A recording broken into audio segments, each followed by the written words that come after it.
Hello mga karusas, nandito ulit tayo ngayon sa kusina. Samahan nyo ako. May matinding revelasyon ako mga karusas tungkol sa kalagayan ko dito. So bago ko ikwento ninyo ang lahat, samahan mo na ako magluto. Panoorin hanggang matapos para malaman nyo kung ano ang sitwasyon ko dito. Ganyan ang buhay OFW. So magluto muna tayo ng okra. Yung baby okra, maliit na okra. Bago ang chikahan. Ayan. Tapos medyo brown na siya. Ilagay na natin ang nilagang karni. Para madali siya maluto. Nilaga ko muna. Para madali na lang siya maluto.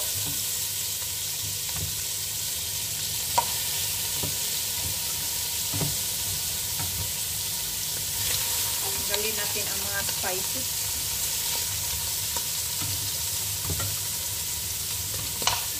Ang init mga karusas.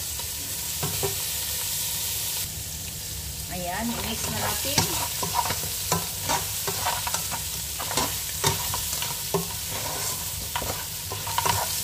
Fry muna natin yung karne.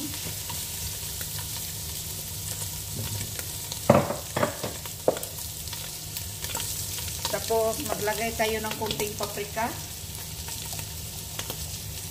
Ayan, dito sa kabila, para malakas. Kunti lang mga karosas. Kunting black pepper. Saka kunti lang ang yellow, kasi pag mag-yellow yung malakas ito yung yellow ginger.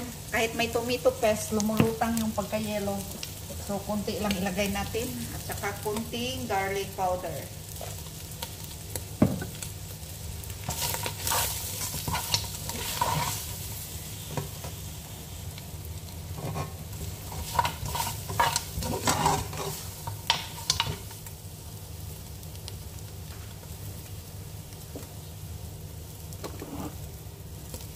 Isunod natin ang garlic paste.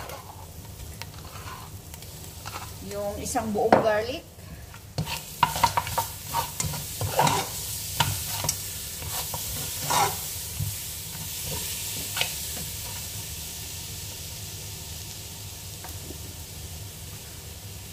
At saka yung tomato paste. 1 pack na tomato paste.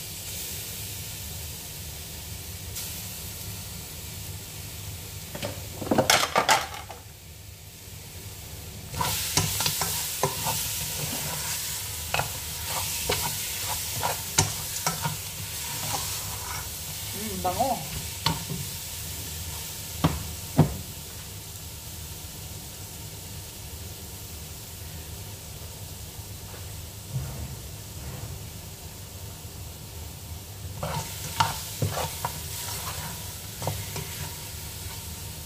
Tapos, isunod natin ang chopped tomatoes. Bali, 2 malaki.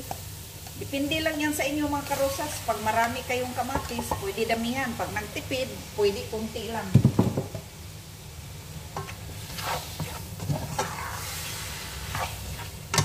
Masarap ito mga karosas. Parang nanamis-tamis dahil sa okra. Ayan. Tapos, lagyan natin ng coriander leaves. Hindi natin ubusin ito kasi napakarami.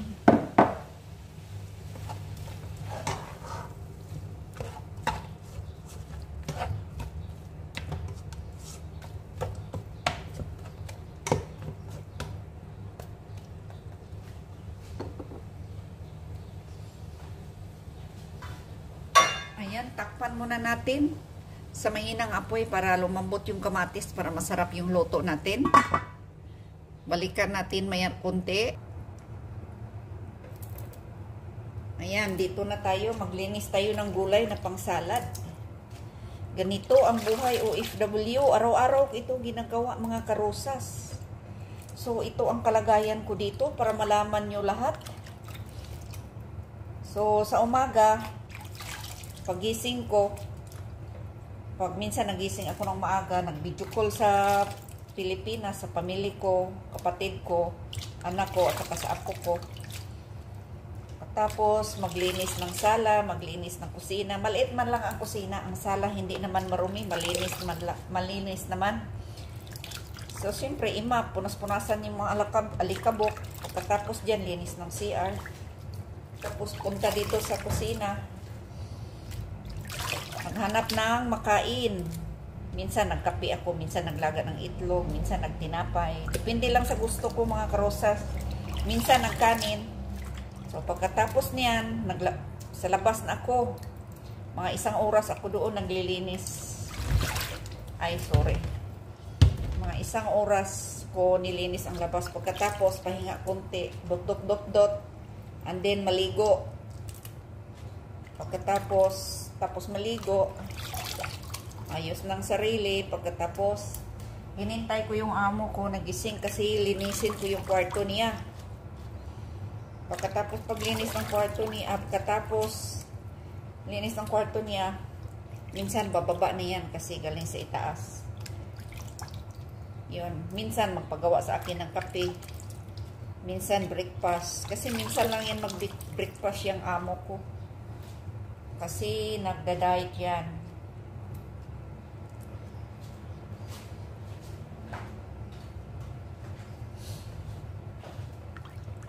Ayan, pagkatapos niyang breakfast, naglagay ako ng lulutuin sa yung nagkuha ako ng karne ba o isda sa freezer or manok, depende sa gusto niya. Tapos umakyat ako sa itaas, maglinis.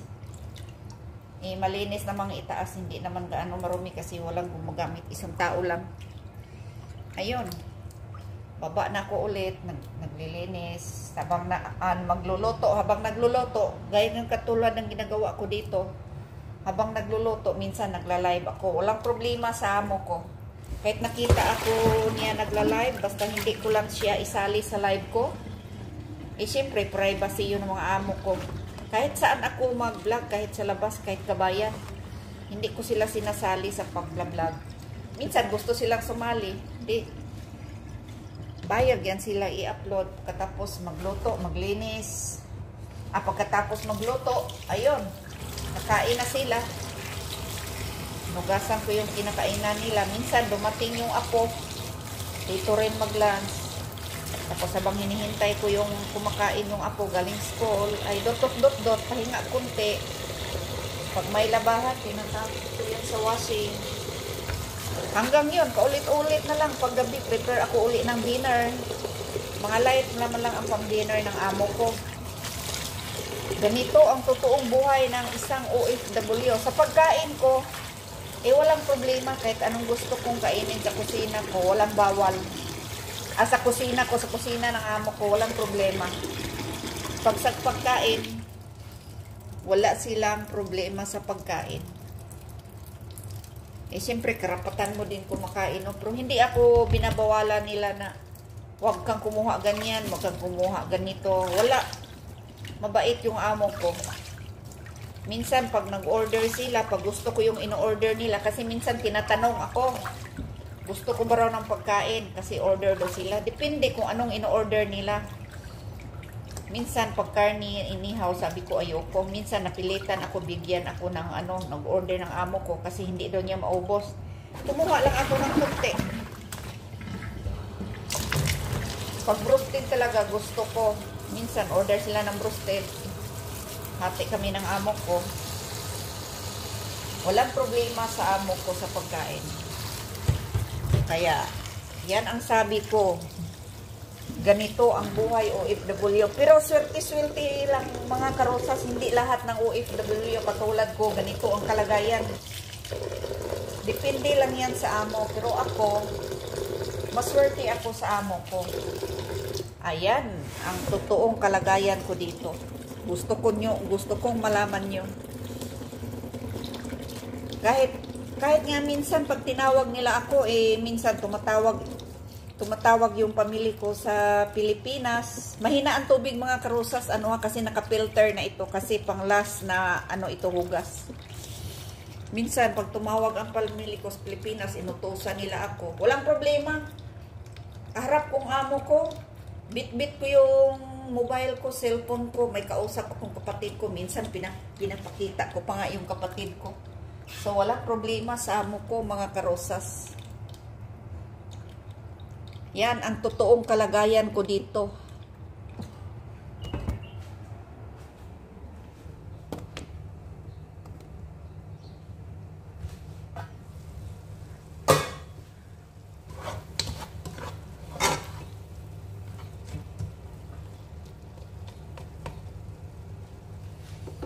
Ayan.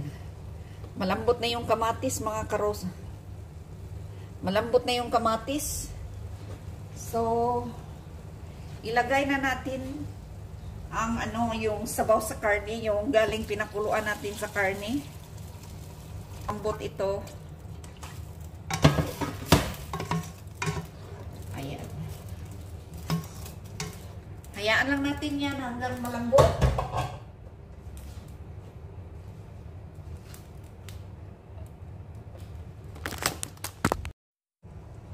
Ayan, ito na mga karosas. Nilagay ko na yung okra kasi malambot na yung karne. Ang sarap nito mga karosas, na namis-tamis yung okra. Kasi maliit pa. So, after 5 minutes, luto na ito.